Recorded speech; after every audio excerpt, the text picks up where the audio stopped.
All right. Well, everyone, welcome to another episode of a gaming podcast. A little light edition here with a little lighter crowd, but that's fine. We still got to make sure you guys we cover all the news for all of you. Episode 26. Steve, the only Steve, how are you doing? I'm doing pretty good. I'm making some fun stuff. I'm excited.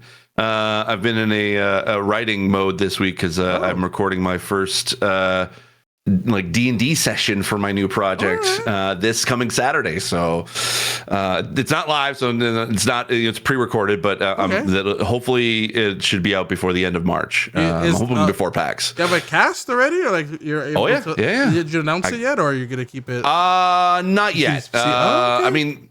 Yeah. It's it's a pretty cool cast. I'm pretty happy with it. Awesome. It's gonna be good. Can't wait to keep an eye on that for everyone. Riley, how are you doing?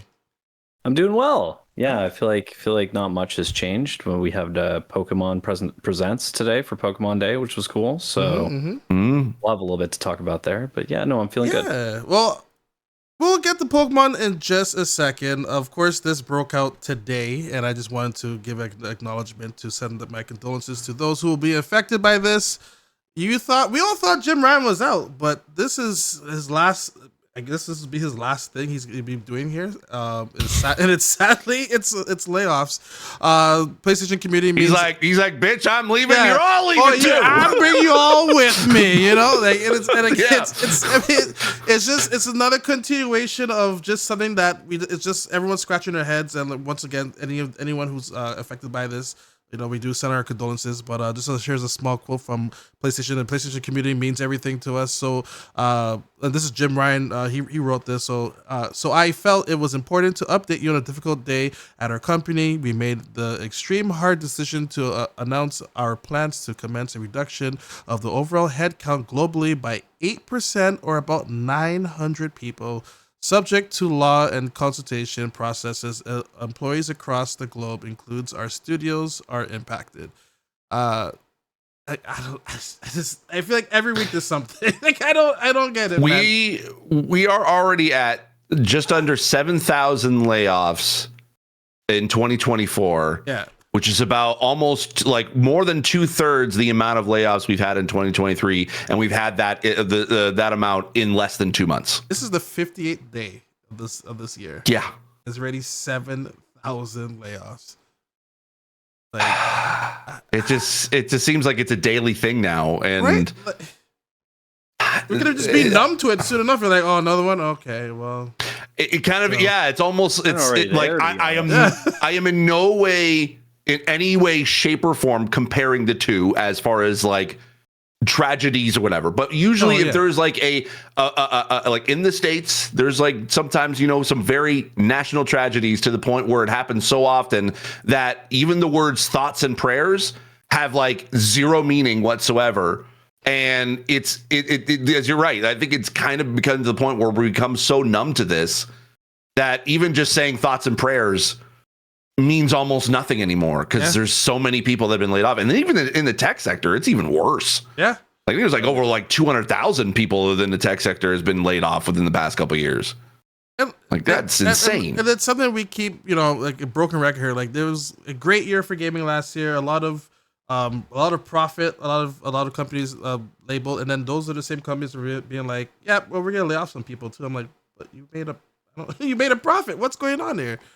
But I don't know. But hopefully this bleeding stops soon, because like 58 days in a year is like, I don't know, it's just exhausting at this point and everything. Phil Spencer made an interesting comment because he touched on the layoffs during the just the business update, and he said we haven't seen growth, or we thought we'd see growth, and now it's kind of biting them, right? Like, and that's industry wide. So it's tough to see that the growth isn't where everyone thought, like projected it to be, during the pandemic. They thought maybe some of it would, like, more people would stick around and keep purchasing games and systems, and that's not the case. Like maybe a bit more, but not as much as they forecasted. So it's tough to deal with the repercussions from some of those business decisions, and I hope that everybody lands on their feet. I've been in positions where a job didn't work out and you have to part ways. So I know what it feels like, and I hope that I hope that they're able to get back on their feet and stay positive in an impossible situation. Absolutely, because there was also another one as well that I remember you posted in our chat was Supermassive games as well. Yeah, there were another one. Yeah, that was yesterday too, right? I believe. Mm-hmm. They had a recording on Monday, so I think it was like about what 90 people or 100 people, something like that. Yeah. But yeah, it's tough out there, and if you're able to, if you see something, reshare it, of course, on Twitter or LinkedIn and everything. There are people out there like who's trying to help out as well, so keep an eye out. And like once again, condolences to everyone out there, and hopefully this bleeding stops as well. On top of that, but on to our original main topic here, Pokemon Day. A lot of people woke up this morning for 14-minute video. I know. Wasn't there like an hour long pre-show that IGN had too? IGN had, and so I can't remember who it was, but some guy drove like an hour to be in a studio to be with them. They're like, "Oh, I'm so excited for Pokemon Day," and it was like 14 minutes. And they showed off an update with Pokemon Sleep, the original trio, Entei, Suicune, and I already forgot the other one's name, but all three of the dogs, they're gonna be Raikou, right? Raikou, yeah, exactly. Thank you. They're gonna be in Pokemon Sleep. Okay, I used Pokemon Sleep once. I mean, this is a good sleep tracker. I was just dabbling with it to see how it works and everything. All right. They also updated the Pokemon trading card game as well, or they're having like a new which looks really cool. That one's actually pretty neat. Yeah. Wait, was there always a digital version of the TCG? There is one, yeah, and it's on PC bad. and Mac. Yeah, and mobile. Actually, I they see. have it on mobile too, but it's very complicated. It's very complicated and outdated. Okay. But I feel like this one seemed more as a collector than a way to play it. And I remember how that one. I just remember how like the one that currently has, like if you get like a barcode that you could just enter in, and then you get a digital version of that card. So maybe there is there is apparently, I guess you can play the game in the app. At least there is a screenshot of, or at least a little bit in the video that you can, because that was the thing that was interesting, because they definitely played up the fact that you can be able to open up packs. Very heavily in the video. Like, you get 2 packs for free. You get 2 packs a day. Which is interesting. But it was like, I was like, okay, so wait, is this just an app to be able to open up like cards? Like, how far have we gone down the where we're having like streams about people unpacking, Pokemon cards, which is, fun to watch. You can do it digitally now. I get do it digitally. Right into that sometimes. Yeah. Like, but right into that. But it's like, I was like, once they showed that you can actually play the game in it, I was like, oh, okay. So basically it's going to be like, I mean, I'm hoping it's going to be, just popular as like, say, Marvel Snap or something like that. Like, isn't that'd be pretty dope. But pretty cool. And the cards are very interactive as well. Like, you can actually go in and like, you'll jump into the artwork. That's dope. I actually thought cool. that adds to it. Yeah, trade, which is really cool. So I can be like, oh, Marcel, I got a duplicated one Marcel one, so I'll send it to him or something. Perfect. Like that. Yeah. Send it over, ship it over. I was watching it and I just remember thinking, I'm like, I do not need another hyperfixation, but I mean, there it is. Imagine that, like, imagine the haptics on your phone of like when you swipe to be able to open up a pack and like, the way they were doing so it, satisfying. Like, it seems so sasatisfying. Like, yeah. I was like, oh, like that's. I know. Like the same way you just pass the card up. Yeah, that'll be Yeah. I know, because it's like, I'm thinking too, because like I just tried to get into Magic the Gathering. I have the entire I've won an entire commander deck from Doctor Who already, and I also bought the 2 starter packs of 2023, and they apparently had their Magic Con or whatever their convention is for MTG.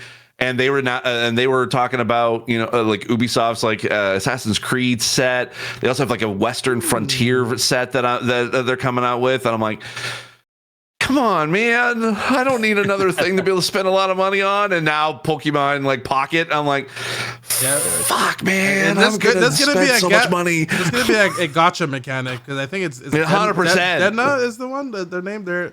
Yeah, it's a gotcha. Yeah. They're going. Or it's random. Basically, it's randomly. Like it's random that you actually will get certain things that you want, and that's a gotcha thing. I will admit that one might get me into the Pokemon cards. Oh, all right. We'll see. We'll see. We'll see. We'll see how far my willpower holds out. Yeah. There's been a lot of teas in this show, and a lot of people were like, "Oh, are we gonna get like a remake or of the Johto region and stuff like that?" Because they were playing it a lot, and like I said, a lot of music, a lot of music is playing. Teaser and stuff. The teaser, the trio dogs are coming back, and it's not the remake we were thinking. It's a brand new Legends game coming out. Pokemon Z, I guess Dash A is what they might be calling it, or Za. I'm calling it Pokemon Z Dash A. Z Dash A, but which is actually the Unova region, which is like AKA France. Basically this is like X and Y remake, because they were teasing Pokemon Z after X and Y came out for so long, and they're like, oh, Z will be coming out later on, and like, that never happened. It just moved on to something else. And now here it is in a Legends form. And this one seems a little more futuristic in a way, how the trailer is showing it off. I think actually it kind of like, I had a thought earlier today because I was like trying to figure out how actually do they pronounce the name of the game, because it was so weird. It was like Z minus and then a weird sort of A, and I was like, oh, okay. And then when he said futuristic, I started thinking, I'm like, okay, wait. When he said Pokemon X and Y, then it means Z and A. It's like now they're starting the alphabet over again, which means it's future. So we're not going to the past any like with Legends. So yeah, I was wondering if maybe there's a time jump mechanic in it because it takes place entirely within the city. Yeah, which I'd be cool. That would get me in, because I was like, Legends Arceus. I was like, yeah, okay, all right, somewhat of an open world, like.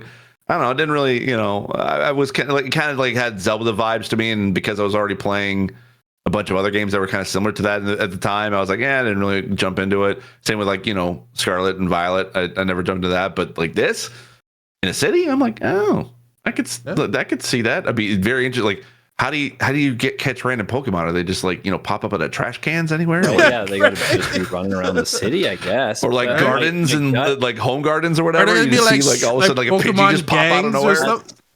My gut on it is that like I feel like you're gonna be jumping back and forth, like to present day in the past, because you're already at Z, so you're gonna go back to A. Time travel element. That's the link. The dash is the link. Okay, all right. That's my gut on it. That's cool. I like that a lot. I do like that a lot, actually. So the surprising thing, there's been many surprises with this. There was a nice little logo on top, and it says coming to Nintendo Switch. And then it says, which people be like, well, what do you mean? And it says March 2025. So, well, did it say March, or did it just say 2025? Was it just 2025? Oh, sorry. No, I wrote down my notes. It says 2025. So my question is this March 2025 or is this holiday 2025? My guess is that it probably early. Are we double dipping here, you think? I don't know. Well, when did Legends come out? I feel like it actually came out in January. I think he was like, yeah. But also as well, this is kind of a bit unprecedented, because this is the first time in a while that we haven't had a year without a Pokemon game. Yeah, they're taking a break. Yep. Finally, it's so bad where your customers are like, please take a break. Please, Game Freak. Please, just take a break, for the love of God. Take time and everything like that.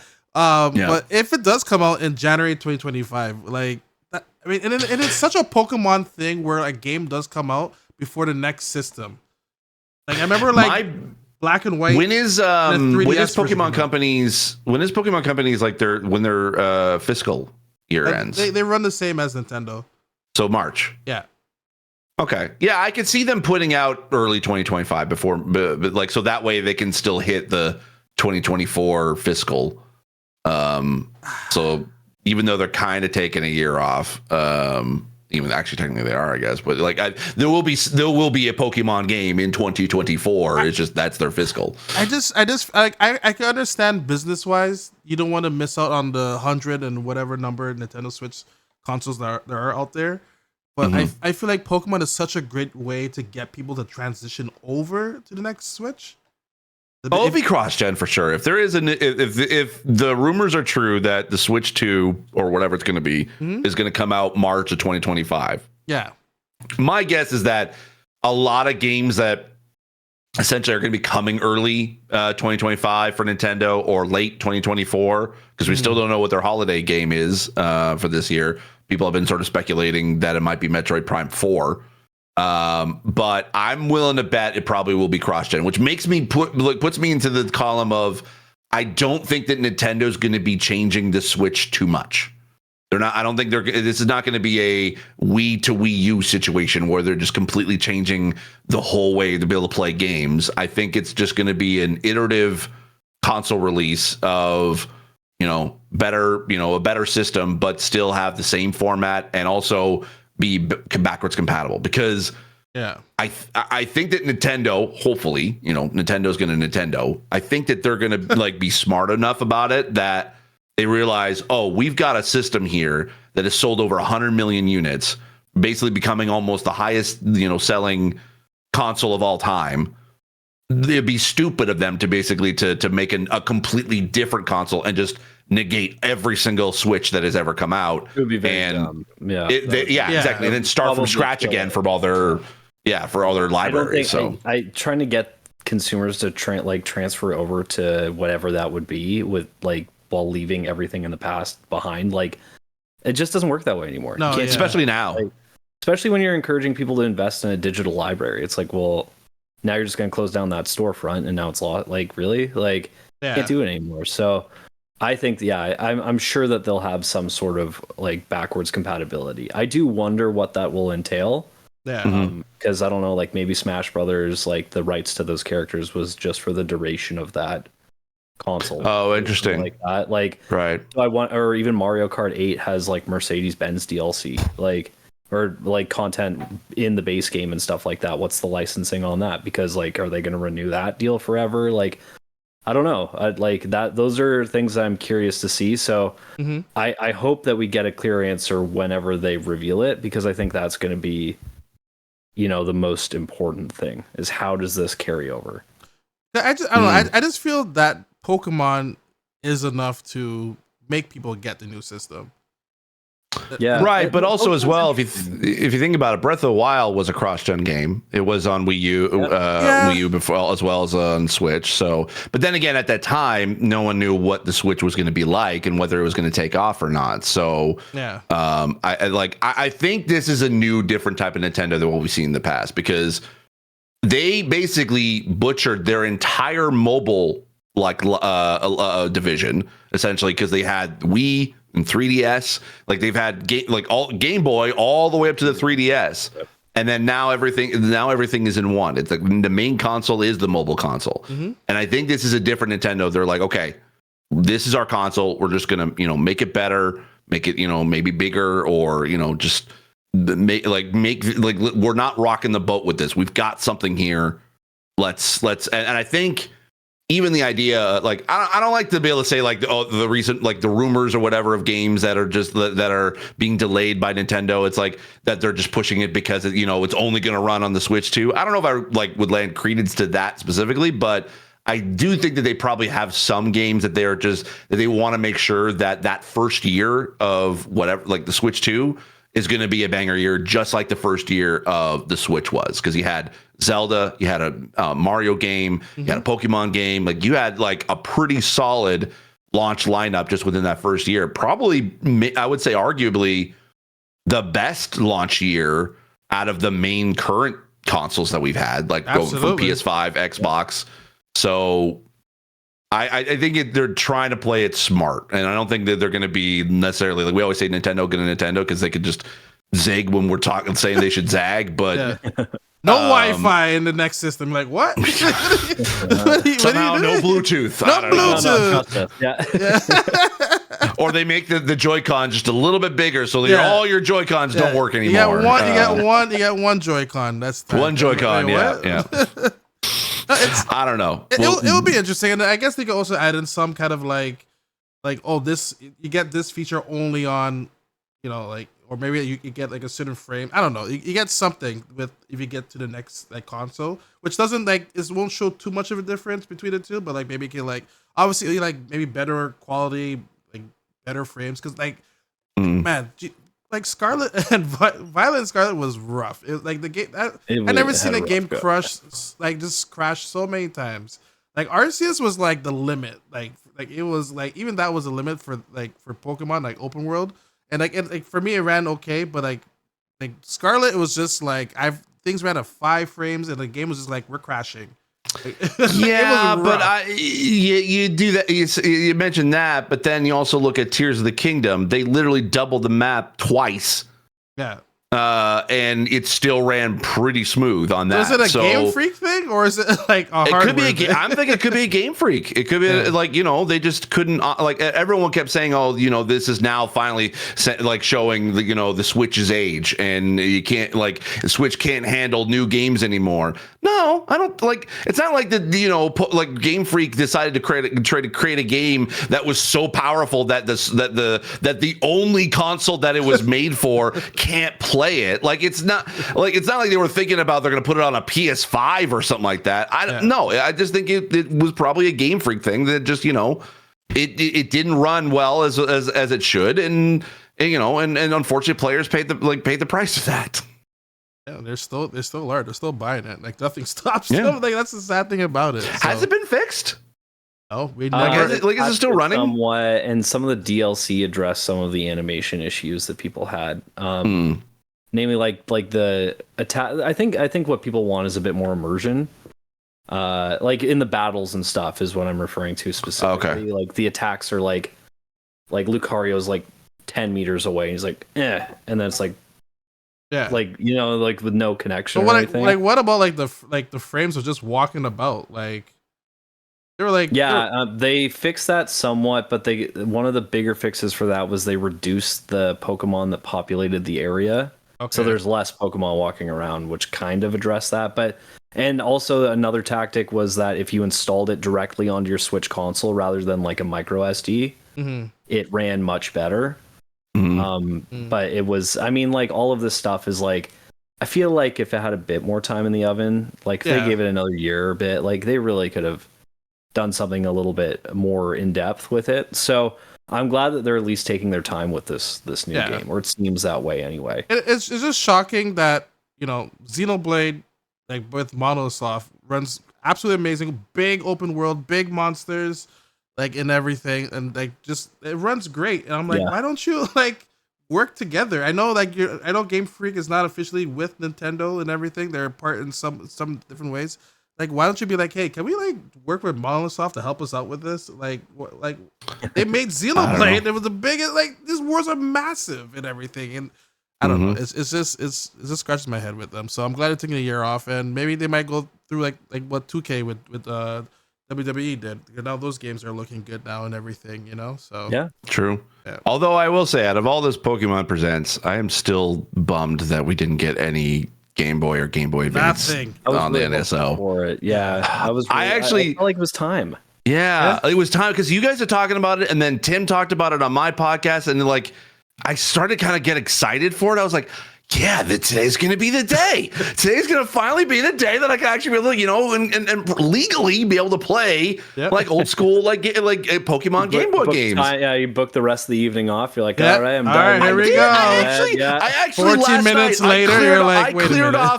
I cleared off, like I gotten ready. Like I had actually, set up all my NSO stuff. I was ready to go. I even, just because I wanted to, I started playing Super Mario Wonder. Hadn't played it yet. So I was like, I have it.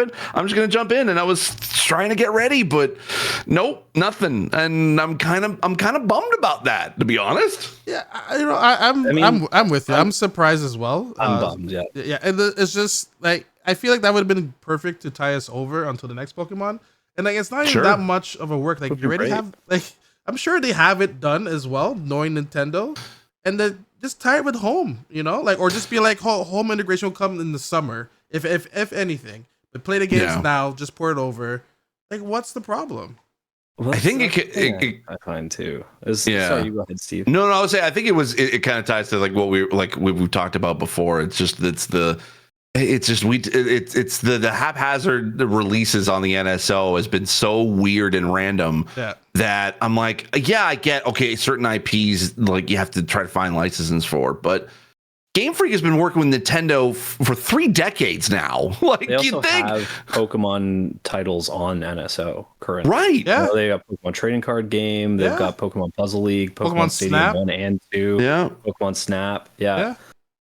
So It I just, mean, like, I find it weird. Like the spin, it's very clear to me, or it seems obvious to me. This is just me speculating. I posted a thing. Steve shared it earlier, where I'm like, there's got to be a reason they haven't done it yet. And my assumption is that they want to launch a service or something. Like a Pokemon because like if app? this new system is like whatever they want to call it, or Pokemon Home like extended, I don't know, like something like that. Like I don't know what the deal is, because like Switch is, we're at a point now where hardware sales are in decline. Yep. Like I think that if they really wanted to make their money that way, they could have, even inside NSO or outside, they could have just ported it already. Instead we're 7 years into this console and we don't have any of those old games on it, and it's like, what are you up to? Because like I'm kind of like very intrigued to see what the plan is, because on top of that, a lot of the presents today featured content from DNA, which is their mobile partner, who's also a very good partner with Nintendo, and launched a studio that Nintendo is mostly financing about 80%. To launch a service, which I'm assuming is like a larger scale service for Nintendo, whether that's their next console, Nintendo Switch, mobile, I don't know, but like DNA is is the partner I would assume they'd select for a mobile initiative, and if that's the case, that could be Nintendo, it could be mobile, and then all of a sudden that IP is accessible from everywhere, and it could be multiple Nintendo IPs if we really go down that path, Yeah, so it could be. That's the plan, because if they're like, yeah, you can play Pokemon Red on your phone, and you can also play, as long as you're subscribed to our service, and that will transfer over to Switch as well. Like it's cross save, your Yeah. Switch and everything. Yeah, Makes me kind of wonder too. $1 million idea if they did it. that's but pretty good. Yeah, Actually, makes me kind of wonder sold too. me on it. Yeah, I would definitely be sold on it too. Like, it makes me kind of wonder too, like if maybe they're just kind of holding off on it because they've been planning on like remaking or remastering them,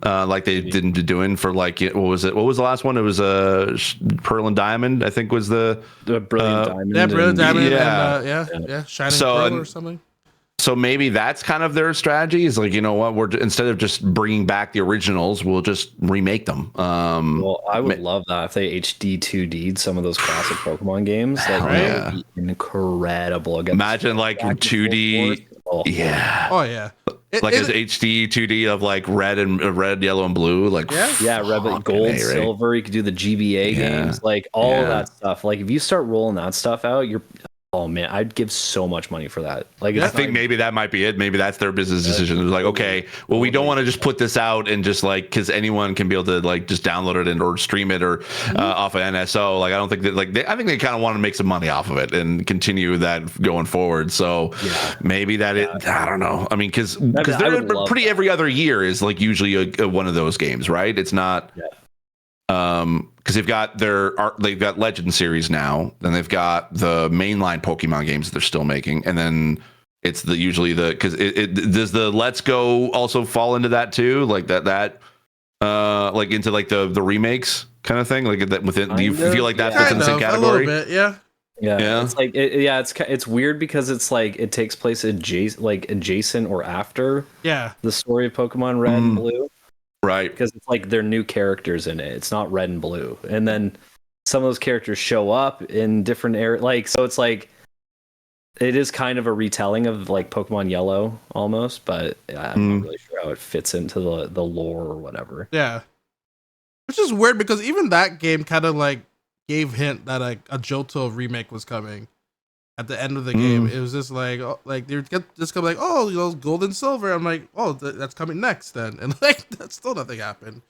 So honestly, actually, I'm okay with it with the X and Y sequel, because actually X and Y was the first Pokemon games I ever played. Oh really? Okay. Yeah, I never got into it as a kid, so I never like I was kind of at that age where I was kind of getting into my teen years when Pokemon started to really take off. At least I don't know where I grew up, but and it was like around the time of like Digimon too, and I just never got into it at all. It wasn't until I became an adult when I started, having adult friends, and they were like, "Oh man, Pokemon's still great." I'm like, "Still? What do you mean still?" Like, I thought that ended like a decade or two ago. So when I got my first 3DS, which I'm kind of sad that I sold at one point because it was the Zelda Gold 3DS, and it had it was the one that had the Triforce on it, and it came with like what was it? It was not Link to the Link Between Worlds, I think was the game that came with it. Yeah, which is probably the only Zelda game I don't think could ever come over. Just how it works. True, it is very much a two screen kind of deal. So, well, not only that, with the 3D part too. Oh, the 3D part, So I don't know, but I was sad that I got rid of it. But the first Pokemon game I picked up for was X and Y, and I actually really did like that. And I'm sad I got rid of it. So I kind of want to play it. Yeah. Sorry, Riley, what was that? I said Phantom Hourglass would be a weird Zelda game to try to port too. Like some of those DS ones were like, right? You're right. Yeah. Those were kind of odd. Yeah, X and Y is a cool one too because like I believe the original starter trio are in it. Like you got like two sets of starters. You got the Kanto starters and then the X and Y ones. So it's a good and it's also the intro to Mega Evolution, which they're which the Brits are bringing back. It's kind of like everyone likes Mega Evolution because I feel like this whatever this one's called, the Terraform didn't really hit. Rastalization. It didn't really hit as how like Mega Evolution did, and like maybe we could get some like Mega Evolutions, maybe like Psyduck or something like that. Is like. Why Psyduck? Because he doesn't get any love. The poor man's always holding his head. He always has a headache. He evolves into Golduck. Why would Psyduck get a Mega? Golduck is not cool. Psyduck is the badass. He's a badass. He's so cool. You might get a new evolution of Psyduck or something. That'd be interesting. Leave him alone. Leave him alone. Just give me a Mega. I don't know. Let's let him not have a headache anymore. Oh, that's his Mega Evolution. He just drops his hands. He's like, I'm ready to go. No. He's full on like Magneto. Like exactly. He gets a helmet or something. No, I don't Professor know. X. Sorry, Professor X. Not the other one. That's it. He just thinks. Yeah. Put him in a ball cap, in a wheelchair, and that's his Mega Evolution. He's Professor P for Psyduck. Yeah, there you go. It can work. Maybe. I'm excited to see how they reintroduce Mega Evolution and if it's going to be a mainstay in the franchise moving forward because I think a lot of people miss it. Yes. It was a concept that was so cool at the time and you're like, "Oh, I hope my favorite, gets a Mega Evolution." And then they kind of, set it to the side to pursue other kind of transformation things and stuff like that, which I don't think hit nearly as hard. Wait, so X and Y was the only one that ever did Mega Evolutions? No, they carried forward for a couple of games, but then they just cold turkey stopped during the Switch era. Because that's when the raids kind of came in, right? Yes. Yeah, the raids came in. Okay. Which I kind of like the raids still. Because they just have people join you. I like the raids a lot. Yeah, I tried them like once or twice, and I kept getting disconnected. I mean, that might be. So I just stopped. That might be a Game Freak / Nintendo thing. So it could be. Yeah. Other than that, like it was a cool showcase. I think. Yeah. I hope that I hope this Pokemon TCG Pocket, like I hope it comes to consoles too. Yes. And if they're smart, maybe Steam. That's kind of that. Like Pokemon Unite is another one that got an update during the showcase, and I was like, yeah, I'm surprised that's not on Steam. I kind of hope. Why isn't it? I don't understand why it isn't. I feel like it's already on phones. I think your player base would just be massive. It'd be huge. It'd be the first Pokemon game on Steam too. I feel like if you really want to, make that a viable platform, if you're a partner, if you're the Pokemon company, just put it on PC. Right. Like you saw the success of Pal World, like that genre does traditionally very well on PC. I don't know why it's not there. Is there a sort of advantage with the mouse? Maybe. I'm sure. Yeah. That's the only thing only thing I can think of. But maybe, but even that, I don't know. It's not worth not doing. I think you got to do it. I think with everything with the way that's happening in the industry now, and everyone's kind of considering multi-platform. I can imagine. I don't know. Nintendo could go one or two ways. Like when we talked about whether they could zig or zag. they could go one way where, you know, in this particular case, because they could go with the multi-platform and release the games for the first time on PC. That'd be stealth. Like, I think Pokemon Unite is a good game to test out. Yeah, especially with as a MOBA like that, like fucking like that would blow up. I would say that would essentially rival either Dota or League. It could be that. That's the thing. It could be that big, but like you're limiting your player base by not doing that. Like, exactly, by being on the Switch. Just be on other storefronts. Like you're that close. Like, yeah. You know, like it's not. You're not putting Mario 64 on Steam or something. Like it is like a multiplayer centric, has its own economy and stuff. Like. Mm-hmm. Just do it. Like make that happen, and then I feel like you'll reap massive rewards if you do it. It's a free downloaded on game the table too, right? they're leaving money on the table by not doing it. So like, what's the problem? Like, I don't like, and then people carry it over in their Steam decks. Is that like? I don't know. I don't get it. Like, I mean, if you think about it, just within just this year alone, we've had 2 major big surprise hits of Power World and Helldivers 2. Basically because they went multi-platform with being on console and being on PC. Mm-hmm. Now, granted, one actually was a pretty decent success for Game Pass, because it seemed to be pretty much like about 45% of the player base was on Game Pass and the rest was on Steam, which is pretty awesome with Power World. And then apparently, I guess with Helldivers 2, a lot more of the players were on PC than they were on PS5. Mm-hmm. But it goes just like, we're seeing these big, huge games take off, especially like multiplayer games like this are taking off. It just because and the only difference is, I mean, there could be other arguments could be made, basically, like, Power World, hits that kind of obviously the Pokemon sort of thing that we all want, and Helldivers 2 kind of hit at the right moment for it. But I think the main similarities of it was that there are games that released on PC. Yeah. And I mean, I don't want to say, PC Master Race, but I'm leaning to it doesn't hurt at all. Streaming their content on PC, right? Like, it's the one thing that pretty much a lot of gamers already have anyway. Yeah. So. And then you just have the Switch as a backup if you needed to, or just for the common folk, if you want to say. And maybe, with the Switch too, and if potentially having a better Wi-Fi, or online service with Nintendo, and the fact that they can do, talk to each other. I could see the potential there. It just depends on if Nintendo's going to zig that way. Yeah. If it goes zag and just be like, nope, we're all locked in. They're going to be the only platform that is never going to be releasing on any other hardware other than their own. Then hey, that's a prerogative. I mean, right now they don't have any incentive to put anything else on PC because they've got the highest selling console of all time right now. So yeah. Absolutely. They're like, yeah, we're fine. We don't need to worry about it. Our industry's okay.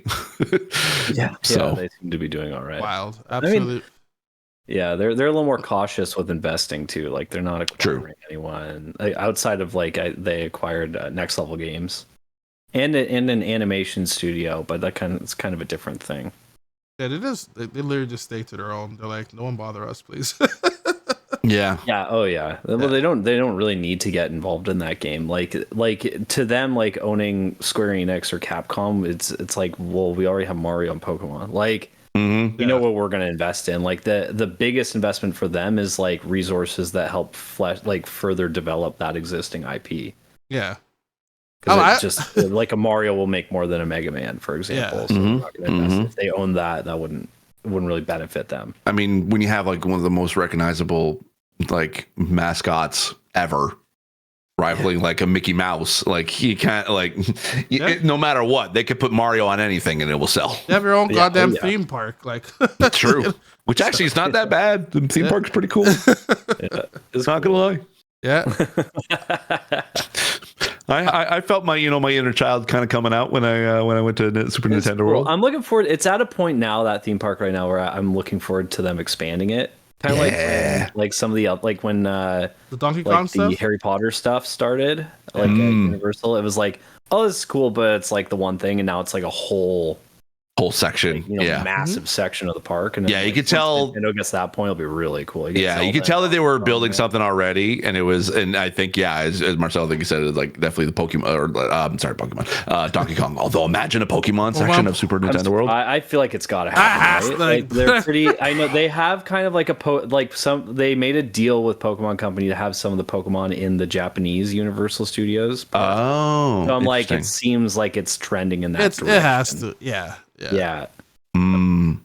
I like it. Riley, you played Pentiment this week or last week? Yeah, I got it on Switch. Yeah, Xbox Okay. was kind enough to send it to me on Switch, which is cool. Awesome. I mean, it's the same game that we played on Xbox, but I'm glad that again, like it's kind of surreal. I know.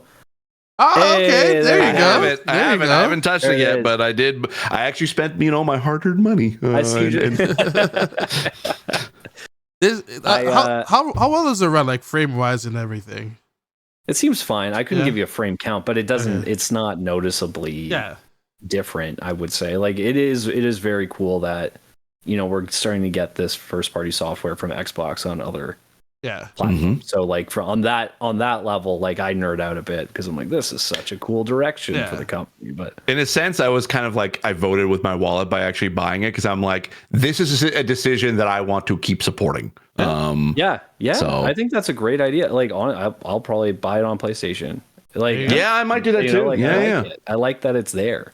Well, if you do get it on PlayStation, apparently it runs at 120 frames when the Xbox version originally ran at 60, and apparently it was due to some bug which has now been patched out, which I'm like, did you only discover this bug because it went to PlayStation? I think they discovered it when they were making the patch to be able to increase it to 120, because apparently from what I read that they had planned on basically releasing the Xbox version with the 120 at the same time that that it was going to launch multi-platform. So they held off on it because of an internal bug or something like that. But it just it just sucks. It's bad timing, but and then we got the nosy Digital Foundry that are just like, of course, oh, this runs at 120 frames and not at 60, and it's like I'm sure that probably Xbox was kind of like hoping that they weren't gonna get called out for missing it. It's like, okay, we missed it because of a bug. Like, okay, whatever. Yeah. Well, does that game really need 120 frames, to be honest? I don't think it does at all. it's mostly just text. Yeah, like in 2D artwork. No, we need the pages to turn fast as possible. All right, I need a nice flowing page. So I also saw that Skull and Bones has less than 1 million players total. That includes the free trial players as well. They're looking at around 850K players who are trying out the game right now. Their season 1 just launched today as well. But honestly, I'm not surprised by these results. No, that's not I kind of shocking, is it? Yeah, I kind of stopped playing a little bit just because I was more interested in other stuff. But I know it's a game I keep wanting to go back to. Like, I think the ship combat is actually pretty solid. I like it. Yeah. It had, like, if you think about it, it kind of has almost like a shooter style. But you're just having to be able to, your movement is just slow. That's all. Well, yeah, like the whole like stamina of like, oh, make your ship go faster. I'm like, but is it the wind carrying me? Like, is the wind exhausted? Like, what's going on here? I don't know. I guess they had to balance it out somehow, and they couldn't just let everyone else be like everyone be like super across. speed. Yeah. But I think like. I was actually impressed with that. That was the thing I was worried about with Skull and Bones, was because everyone kept saying that it was going to be like, Assassin's Creed Black Flag. And I was like, I hope not, because the ship combat sucked in that. Like it honestly, like, I know a lot of people are like, oh, it's cool. No, it's not. It wasn't. You basically had to turn your hand into a claw every single time you tried to be able to fire on a ship, because you're moving, but you're also like, you have to hold a button in order to be able to switch your camera to the cannon side, and then you have to aim with you're basically, your hand kind of turns into this when you're trying to be able to be like an ergonomic like controller or something. Like, yeah, I gotta almost. play like that. Like that's just trying to be able to like fight one ship, let alone like more than one. Yeah. So for me, I was like, no, that's it. Like that's when I stopped playing Assassin's Creed because like I can't physically do it anymore. So I had hoped that that they learned and try to be able to streamline it a little bit when you're making a specific pirate ship game. So with this, actually, I was pleasantly surprised of just jump in and just hold R2 or L2 to do ADS, and then you just fire with R2, and you're constantly loading cannonballs. Like it's great. Yeah, I just wish the rest of it was. Yeah, I mean, I like the fact like if we want to roll with your own, like if I want to play with you guys, for example, we all have our own ships. I kind of like that whole vibe instead of like, I mean, with Sea of Thieves, it's great and all, but then like there's always something chaotic going on with Sea of Thieves. Being like, well, who's downstairs? I'm like, I don't know, dude. I'm shooting cannons. I'm like, there's like holes on the bottom. Like, we're gonna sink. Someone needs to patch it up. Like where this one, like you can just focus on like the combat and everything. So, yeah, we'll see how it goes. Season 1, like I said, it is available right now. So we'll see how long that carries over as well. Moving on to our next topic here is could we all be buying an Xbox Series X all digital very soon? So according to some rumors, Microsoft is working on the all digital Xbox Series S version, which is all like in white and everything, no disc whatsoever, and it's supposed to hit the market in the coming months. It's supposed to offer more storage, better heatsink, improved connectivity, and an upgraded Nexus card, among other things. Riley, what do you know? I don't know anything. Spill the beat. Is this the Brooklyn? I feel like they kind of told us to expect hardware this year. They said that document was old and irrelevant. Well, Phil Spencer in his business update kind of was like, yeah, well, we're gonna have hardware news like that, like implied that it would be this year, right? So I'm assuming probably an all digital Series X makes sense. It was inevitable. I mean, they already have a digital Series S anyway, so it was only inevitable that they'll look into making a more powerful version, but digital for like the X. I mean, the one thing that kind of like surprised me the most was they said improved thermal. I'm like, I don't know. Like, I never noticed any problems with heat. I've only seen one. I've only seen one Xbox overheat. That's it. I've only seen one, and I can just never seen it. Like, as long as you keep the top clear, you're fine. Yeah. Like, it's weird because like if I play Fortnite, and it's only when I fire up Fortnite on my Xbox, it starts getting pretty loud. Really? My PS5 is louder than the Xbox. Like, PS5 just overheats in general. Like even on standby, it's overheating. Like it's bad. yeah. It's the only one that I could actually hear the fans of. I've seen tournaments where they had industrial fans and they took off the cover at a Street Fighter tournament and they had 2 fans blowing on it. It was just overheating all the time. I was like, why don't you just use a PC version of Street Fighter at this point? You have 2 industrial fans blowing on it. Yeah, it's not a good look. Yeah. Like, so with this, okay, so I'm wondering here, is this, like, I mean, I can't imagine them doing this, but would this obsolete the S then? Now you have 2 versions of the X? No, probably not. No, I feel like the thing that makes the S so relevant is the price point. Yes. Okay. I was about to say. Like that. So but like, I don't think it'll be it won't be like a pro Xbox because they're not going to divide their stuff, like their whole division across like 3 different versions of hardware. Like 2 is a big ask as is. So this is like remember when they came up with the Xbox SAD, all digital one, the Xbox One SAD or something like that. Here's my thing. I think this might be the next iteration, like that Sarabon was talking about, that potentially might be like for holidays this year. Because my thinking is that this very much lines up with around the time that when the Xbox One S and X came out. This kind of sort of seems like it might hit that where it's a little bit of a little sleeker kind of model. It's it's a little bit of an upgrade. It's not necessarily a pro. But it's able to run pretty much all the same games that everything else runs on Xbox just fine. But I think it's just going to be just an iterative improvement, and based off of what they've been able to produce over the past couple of years. So that's my guess, is that will probably be like a Series X 2, I don't know, whatever naming convention they want to do, because they can't go XX anymore, or can they? Because, well, I don't know. That could be, because then we're talking XXX. Yeah. The triple X. Yeah. So, no, I don't know. But anyway, that's my thinking, is that, okay, this digital Xbox Series X will probably be that iterative thing that they were talking about, that's going to be coming on the holidays for sure. Yeah, I think probably a price drop, because it won't have the disc drive in it. Yeah. So this is definitely the one in the middle. Idea. Yeah. So yeah, it'd be a little bit cheaper than the X, but not not more not as cheap as the Series S. Probably $50 or $100 probably. Like how the maybe even 100 if it's lean enough. So I'd say 100. Yeah, probably sounds about right. Which I wouldn't mind. The Series S is so. Because the Series S is what, $399? Yes. Canadian. Mm-hmm. Yeah. So then what? The Series X is $599 right now still, or is it $549? Let me check. Canadian. He's checking Walmart.ca there, folks. $199 USD. The S is. The which? Sorry. I think the S is $199 US. Oh no way! Oh, okay. Wow. Okay. I think it's pretty cheap. So would that get a price, like a price drop, and then this one just kind of slots in like the 2-ish era, I guess?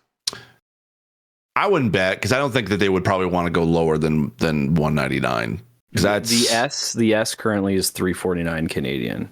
$349 Canadian. Okay. Yeah, but I know there have been sales where it's dropped as low as $299. Yeah. Okay. It's been pretty. Well, how much is a Series X? That's Series X is a bit of a weird pricing structure. Right now in Canadian, it's $641. No, that can't be right. I feel like that's wrong. $640. It's $650. $650. Then yeah, that sounds close to what I was thinking. I mean, it's I think a PS5 brand new. How much is a PS5? What the hell? That's like $700, I think. Holy crap! Yeah, expensive. I mean, I'm gonna look up Series X. Yeah. I'm also looking up Walmart. I didn't realize it was that high. Oh yeah, it was. Well, there have been price increases on both of the platforms, I think. Yeah, since launch anyway. Yeah, $649.99 for a PS5 Slim. Sorry, what was it? $649.99 Canadian. Yeah. Oh, okay. So basically, around the same price as the Series X. Then, if you want the digital, it's $579.99. Ah, okay. Jesus Christ, that's nuts. I had been considering actually getting one of those Western Digital hard drives for the PS5, because I've realized that 1 terabyte is not enough anymore. But anyway, I think I would see the digital Series X. I'd be willing to say it probably will come in at a price point of $450 Canadian, $450 or $499. If the Series S is $349, I would not expect it to be no more than $100. Well, no less than $100 more than the Series S. I think it might rival the same price as the PlayStation All Digital. That's $580. Maybe. Depends on, I guess what kind of hardware is in it. Yeah. I mean, when you it does give a little bit of extra room once you remove the disk drive. So maybe that's how they're able to get the extra power and stuff in it. Yeah.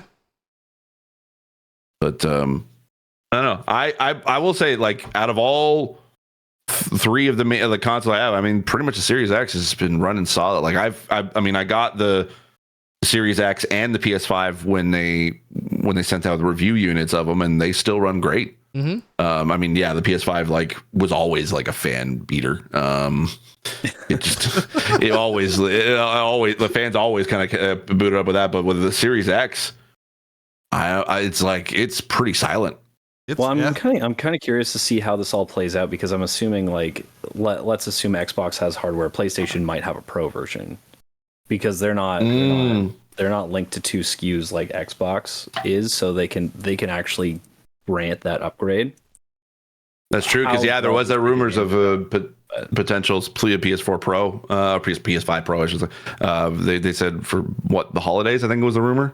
Yeah. Like, so, and then if that's the case and Nintendo rolls in next March, then it's gonna be interesting. But it's kind of a bummer. Nintendo seems like they're not gonna make this year, because I feel like it would have been a really good window for them. It would have, had they been able to. Yeah.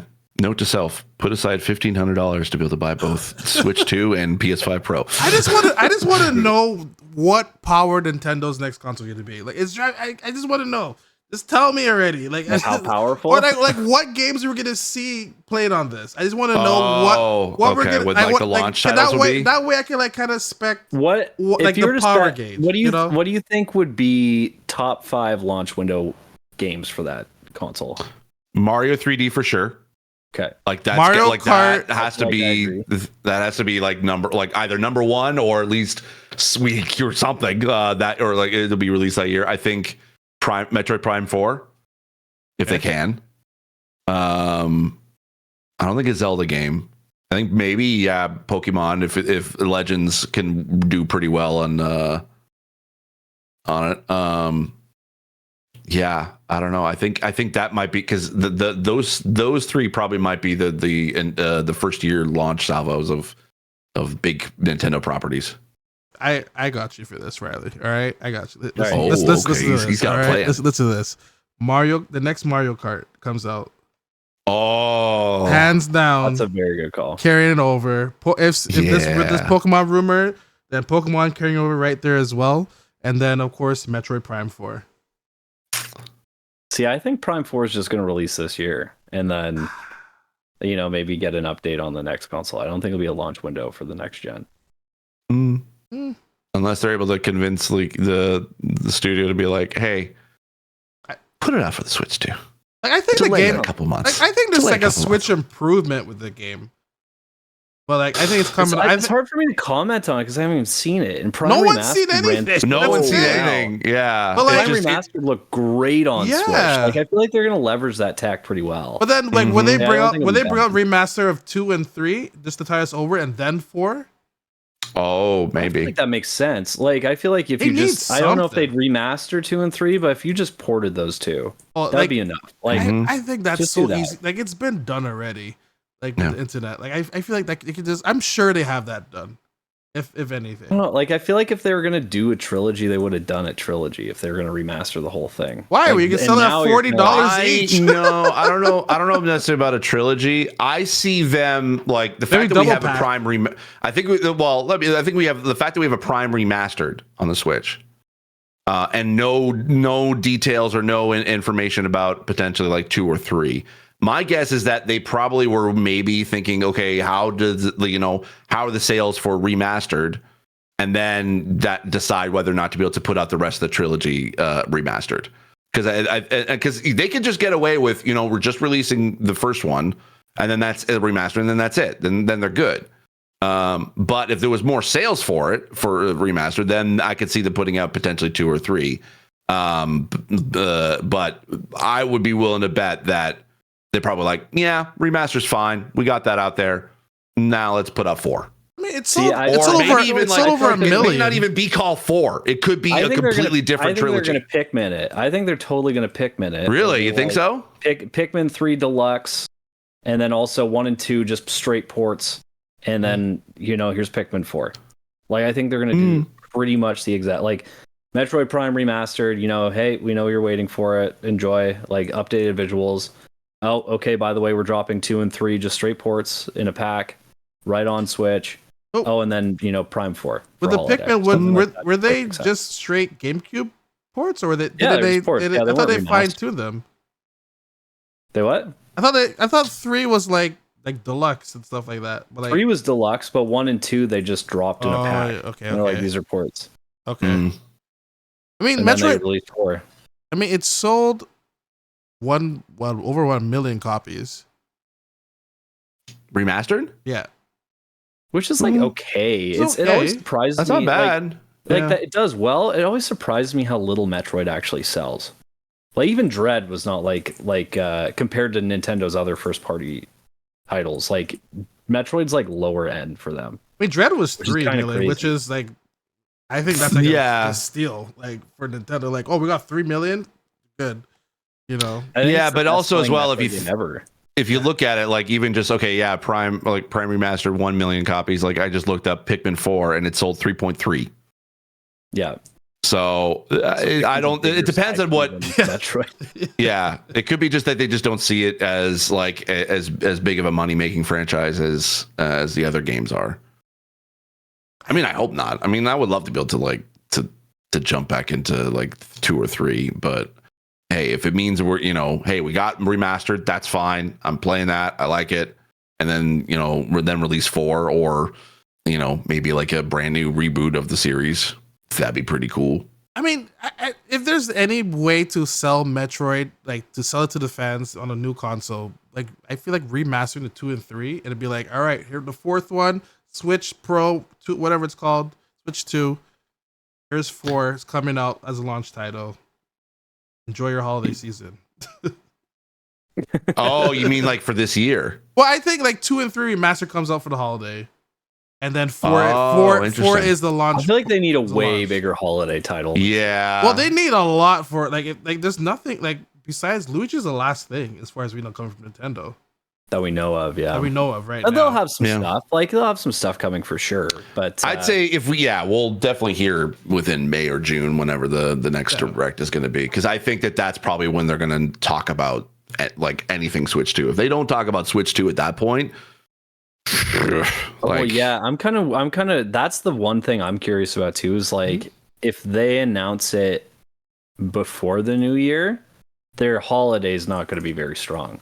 No, true. Like just a default. Like that's just going to be the reality of announcing the hardware, ahead. Like I don't know. I mean, yeah, you're right. I think hardware sales will definitely drop because everyone's going to be waiting for the Switch 2, but I think that they could compensate that with software sales, because they know that they can make more money off of software sales than hardware sales. Yeah. So I'm sure they know that they're taking a dive there too. It's just because they know they're going to have to lose something in that. Right. Like there's not a net gain in announcing it prior to the holiday. Right. Outside of like you're going to have to get ahead of the narrative because developers are going to have the tech and they'll tell your story if you don't. Yeah, show it before especially that. with so GDC coming up soon or something like that. Yeah. They're gonna be talking. Like it makes sense to get that news out there, but I just don't know what I don't know how they'll talk about it and they'll brainstorm and they'll know what they'll have to lose in doing it when they do it, or gain in doing it when they do it. So I mean, it just doesn't seem as clear as it once did. Yeah. Now that these reports are coming out, it's like, well, if it's not this year, then when are you announcing it? Is it June? End of the day, these are all just like rumors. I know Nintendo hasn't said anything. Like that's the whole wild thing about it. I know normally if like Bloomberg says something, Nintendo's like quick to be like, nope, that's not true, type of thing. But they didn't say anything this time, which is why people were like speculating like, well, this has to be true. They didn't say anything yet, but who knows? Switch never comments on rumors. Switch 2 could be coming out holiday as far as we know. This entire time, maybe. So I mean, I just looked it up. Like I was trying to see, like, okay, when was the Switch actually like the dominant hardware sales for the holidays? And they haven't been number one for the holidays since 2021. Like Xbox One 2022 and PlayStation 1 last year. So, but they've always been second place. So there is probably something to be said for that. But I think that. If the rumors are definitely true that 100% this is going to be like Switch 2 is going to be relaunching in March of next year, they know they're going to take a hit hardware sales no matter what. So compensate that with a holiday title, and it could be like the last big sort of game for the Switch. And I think with the rumors of it potentially being a Metroid Prime 4. Maybe that'd be a good solid game going into the holidays. I would have probably put money on the fact that there was going to be a Pokemon game coming out in the holidays. That would have definitely sold a lot of copies, but we're not getting either so far. So I don't know. it's going to be a very interesting holiday season for Nintendo. That's for sure. Nintendo's really interesting to me because they'll come out with like Tears of the Kingdom, and everyone's like, "That's it, they're done for the year." Like, and Pikmin 4, and after that, they're done. Like, oh yeah, we have this other game, Mario Wonder, which is a year candidate, and Super Mario RPG. We're bringing that back. I guess people like that or whatever. Like, they like to bookmark their years. Yeah, like, and then there's still that rumor of the Zelda combo, Wind Waker and Twilight Princess. And Twilight Princess. Yeah, for Switch. That's been around for like 3 or 4 years. That's true. That's happening. Yeah, well, we'll see. Maybe they might carry that over. Be like, here's all your collections. Buy it now. Backwards compatible. Switch 2. So, but speaking about Nintendo as well, one last thing for our topic here. As controversy hits Nintendo's new remaster, Luigi Mansion 2 HD for the Switch is up for pre-orders right now at GameStop. What the hell, Riley? Do you have it up for Walmart yet? I don't think we do. Walmart's slacking. Well, does it have a release date yet? No release date, but they do have a price, which is why people are making a stink about it, because this game is going at $60, which are we just brought up Metroid Prime Remastered. $60, $60 US, which Metroid came out remastered, one of the best looking games for the Switch, at $40. What the hell is going on here? Why is why is it not consistent here? I think GameStop is just trying to get some pre-sales in, and they're speculating on the price. That could be it. Yeah, they probably had to fill in something. Like, Walmart doesn't have it listed, so I doubt that.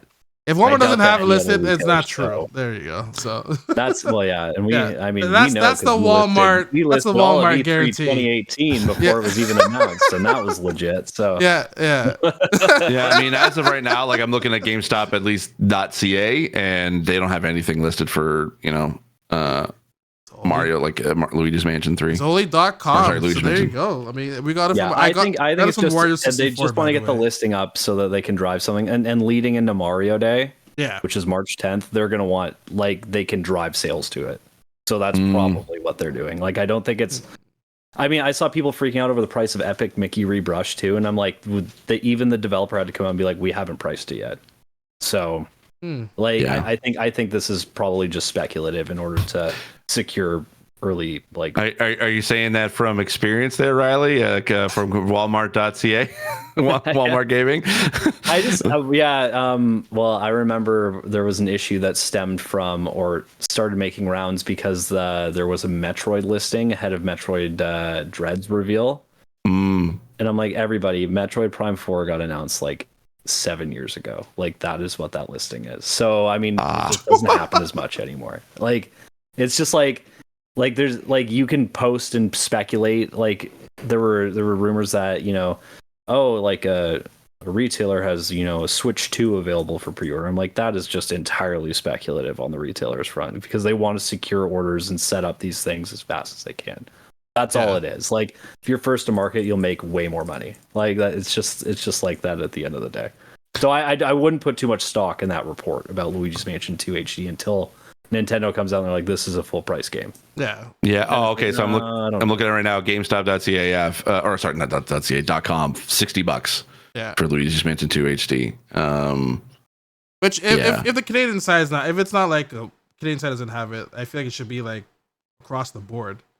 Does it have any official assets attached to it or anything? Or no, it's literally just the screenshot from the direct. Give us money.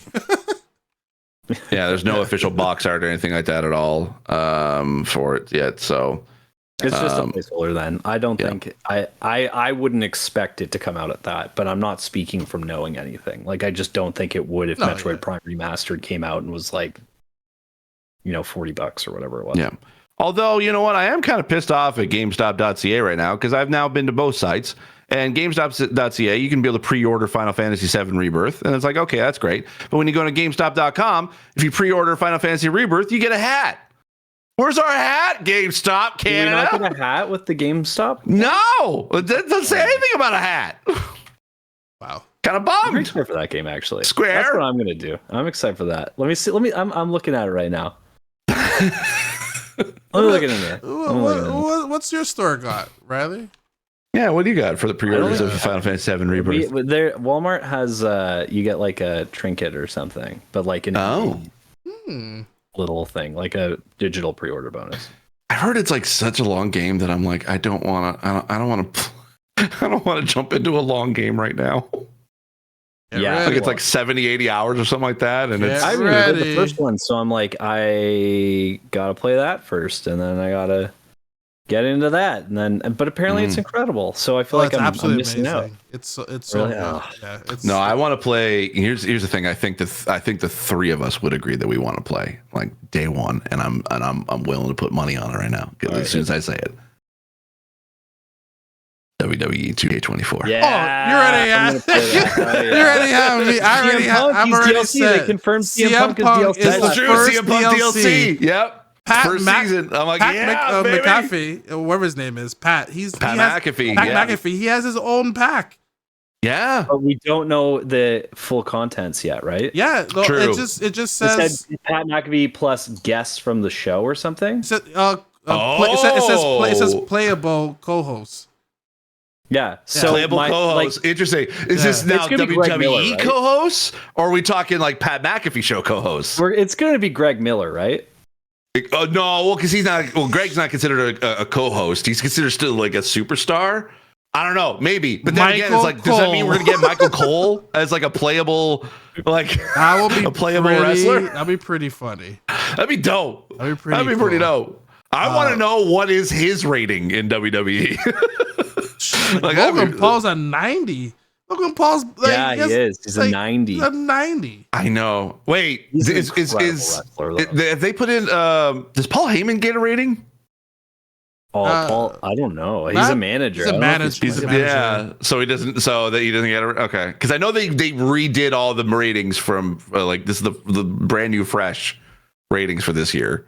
Yeah, you know what? Screw it. Which a lot of them like got. I'm like the New Day has in the 70s except for Kofi. He's 80. I'm like, wow, you guys got 78 for Biggie and Austin, and then 80 for Kofi. Yeah. Which I'm like, oh, okay, all right. Question: have you guys pre-ordered it already? I'll be getting a key from it. Yeah. You're getting a key?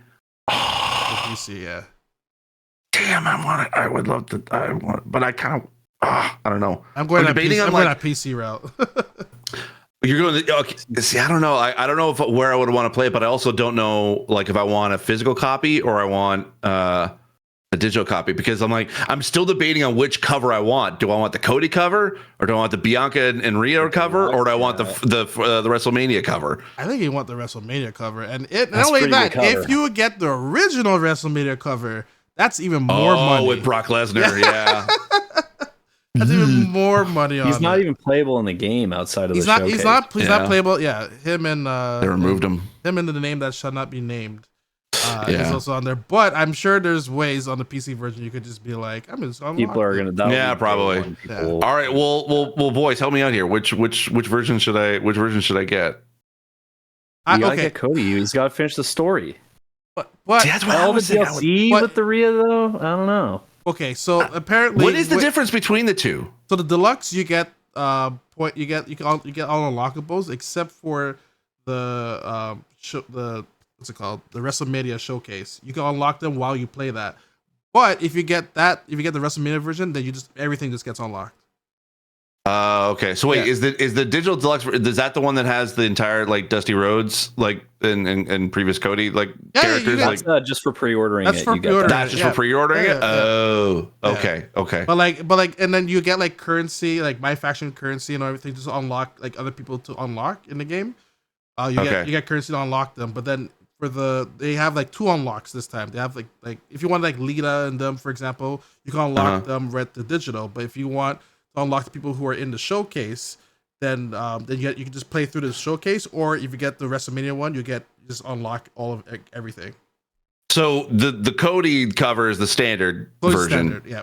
And then the deluxe edition is the Rhea Ripley Bianca version. Yep. And then WrestleMania is even more. Yeah. Included. So can you unlock the rest? Yeah. Can you unlock the WrestleMania showcase like if you get the standard version? Yeah. Oh, okay. Yeah, you can unlock all of them. It's just that you just had to earn currency to unlock them. Gotcha. Where like if you get the deluxe, they give you that currency. You just get all of it. Okay. Yeah, okay. and then the WrestleMania one, you just like you unlock the additional thing. So I kind of want to buy a physical version of this, boys. I think I kind of want maybe the Cody version. Pretty quickly, so it's not bad. Although if you pre-order digitally, I think did you get the last wrestling game?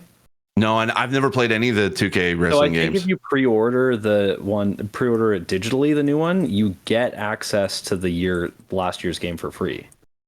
Oh, do you? Yeah, so it's a pretty good deal. Last year was pretty good. Though. Yeah, last year was pretty good. Yeah, that was the thing. It almost tipped me over the edge to potentially buy it, but then like now that I'm like fully into wrestling, I'm like, okay, I gotta play 24. Yeah. But I'm like, now I don't know what to play it on. Do I play it on Xbox? Do I play it on PS5? Do I play it on PC now? Like, well, the best thing about it is that platinum WWE 2K24, Steve. Sorry, you gonna platinum WWE 2K24? I don't know. I've only got one platinum in my life, and it's the Spider-Man on PlayStation. Is that? And the good thing about it is that the like character creation, like the community, it's cross. It's all. That's true. So that's true. If someone makes like a character, you can just download it. Just had to search for their name. So I think I could pretty much get the entire Kind of Funny crew. I think that's available. I'm sure they could put their ring in there. You could download their ring like. Oh yeah, as well, right? Yeah. So, that's true. I know they run their own show and everything. So yeah. Plus, also you can get the up, down belt too. Well, yeah, that's already in the game. That's already in the game. Yeah. I don't know. I'm gonna have to decide because that comes out next week, March 4th. Yep. Ah man. And that's if think. I don't know if what does Walmart have it right now? Is it a specific order? I think. Is it like a specific order you can play it early? Is that the digital? Oh, is there? Is there? I think like that. Like it comes out March 8th, I think. But then if you get the digital, you can play it on the 3rd. I don't know. I'll look it up. Okay, well it's $90 on Walmart right now. I think you get to, and it's saying ships by Friday, March 8th. Yeah, but then if you get the digital deluxe, you play it a couple days early. You play it 3 days early, March 5th. Oh man, I have to make some decisions. And you also get Rhea Ripley and Bianca Belair alt attire, which is their 18, like their the first time as well. So and WrestleMania 40, you get the ring at some point later on. Oh, you actually get the 40 ring. Ooh, yeah.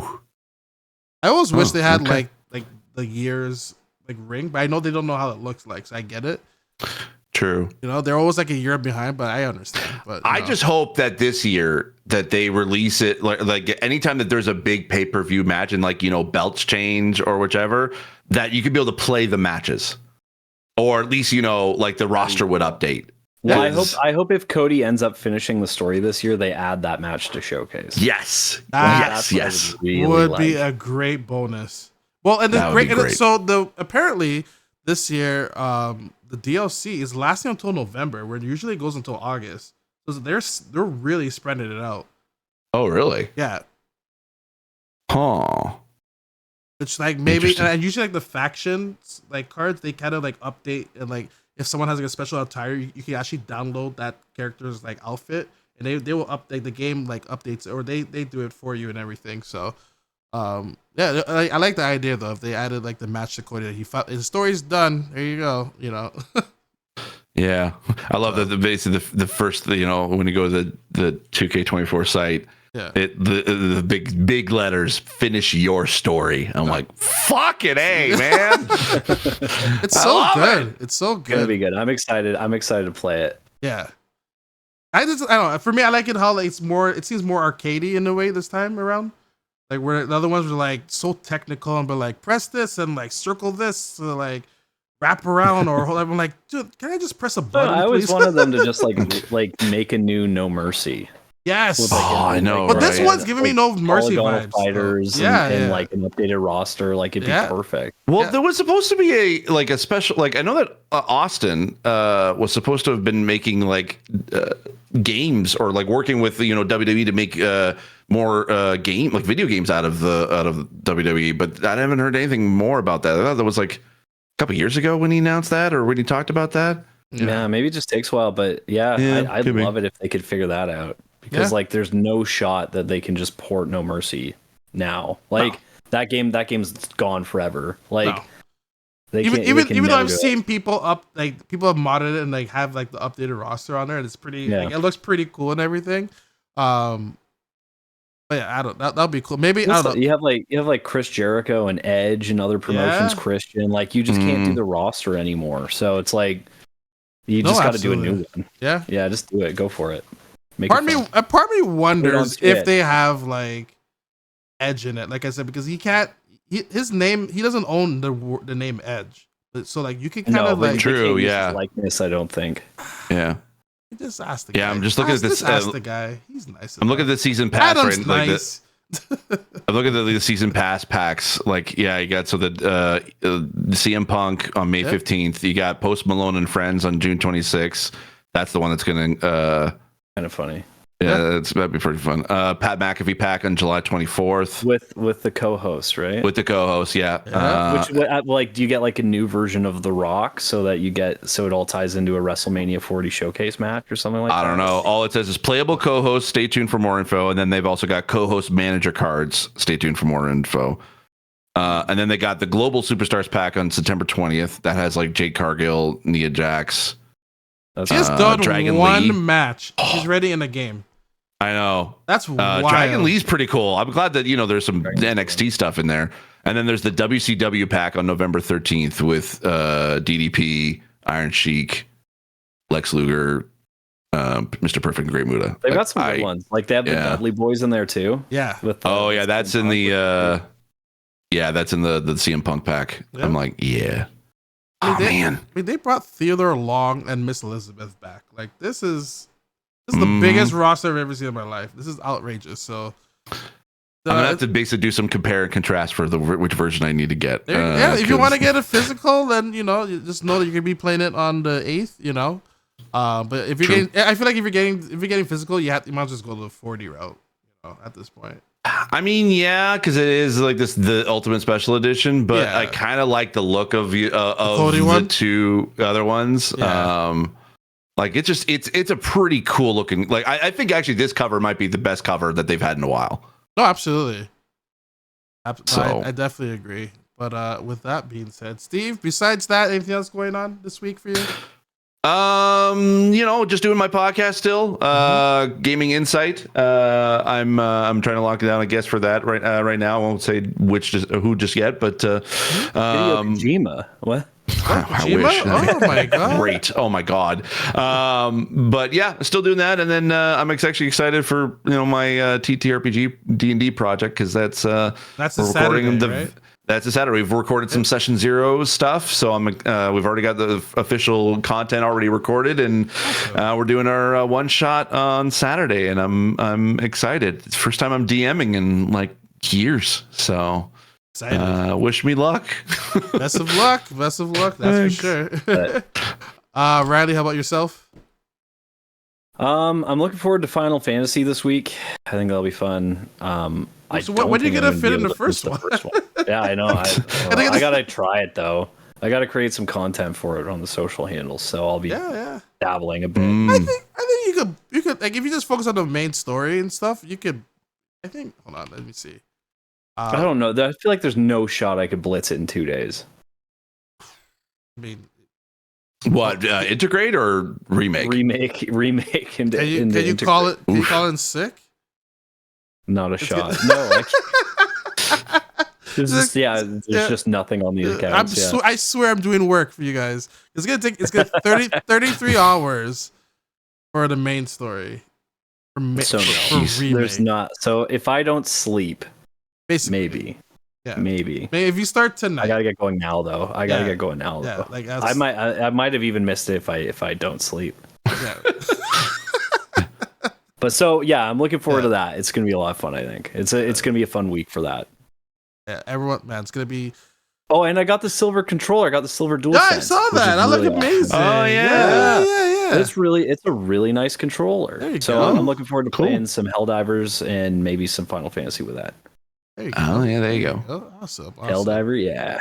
Helldiver, yeah. For me, I just finished Banishers Ghost of New Eden. Absolutely amazing game. I highly recommend that game. If you guys were thinking about looking at it, I know with Final Fantasy coming around the corner, it's gonna get swept underneath the rug. I get it, but like that game, if you want to play a game with like your choice matters, that's definitely a game for you to try out. And it plays very well, and the story and acting is done very well. It's made by the people who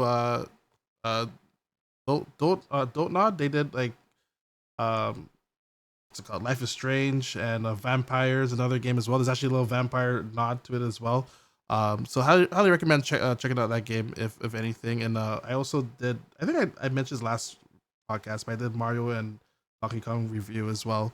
Which it's a fun game. I've been playing that too. It's fun. Yeah, it's cool. I give it a 7 out of 10 because like it's I don't know, it's just I just literally blitzed through it. I was like I was done in 5 hours. So, but and a part of me kind of wishes, I'm like, I wish there was a leaderboard for the time track, and I feel like that would have added more replay value. You know? Yeah. Okay. Fair enough. That's a good point. But then that's Nintendo, that's just like, here's our game again. So, but anyway, it wasn't, I didn't say it wasn't enjoyable. It is enjoyable. It was just like, I think there was one puzzle that really stumped me, but everything else I just like, I 3-starred everything. So nice. Yeah.